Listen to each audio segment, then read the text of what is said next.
Değerli pasientler, öncə bizə məlumat yazırlar ki, pasient əməliyyatdan öncə uzun müayinəsi mütləq bilinir. Bəli, Xaqan Məzər vəzir uzun müayinəsi əməliyyat olunacaq xəstə haqqında, yəni proses haqqında çox geniş məlumat verir. Məsələn, bu xəstə əməliyyata hazırlanır. Nə görür ki, Xaqan vəzirin sağ payında böyük bir ölçüdə düyün var. Düyün budur, yəni ölçüləri çox böyükdür. Və bu xəstəyə biz əməliyyat zamanı hansı cihazdan istifadə edək, onu da düyünün ölçüsü 3 sm, yəni böyük bir ölçüdədir.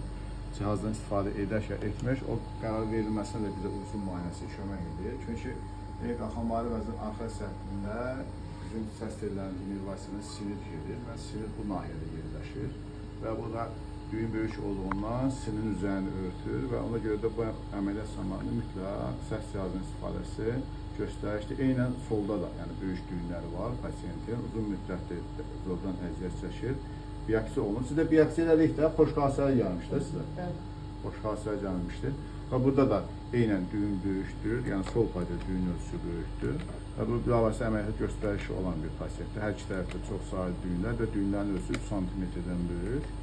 Və bu xəstədə mütləq, yəni səs cihazının istifadəsi göstərişdir ki, çünki həm vəzin həzmi böyükdür, həm düyünlərin ölçüsü böyükdür, həm də düyünlər məhz bizim səs tellərinin innervasiyanın sinirləri üzərini örtür deyə, yəni onları belə bir şəkildə, yəni cihazsız əməliyyat etmək belə təhlükəlidir. Və əməliyyat zamanı pasiyenti və mütləq, yəni cihaz istifadə olunacaq və əməliyyatın gedişi, əməliyyatdan sonraki haqqında da məlumat verir.